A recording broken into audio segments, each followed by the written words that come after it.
Hi friends, first ప్యాన్లో oil వేసుకొని onions, ginger, garlic pieces వేసుకొని బాగా ఫ్రై చేసుకోండి. గ్రీన్ చిల్లీస్ వేసుకోండి.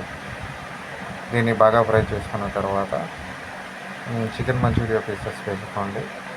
కొద్దిగా ఉప్పు, కారం, గరం మసాలా, బ్లాక్ పెప్పర్ అన్నీ వేసి బాగా ఫ్రై చేసుకోండి. దీనికి soya sauce, chilli sauce, vinegar వేసి బాగా ఫ్రై చేసుకుంటే ఎమ్మీ టేస్టీ చికెన్ మంచూరియా రెడీగా ఉంది. Please subscribe friends. Bye friends.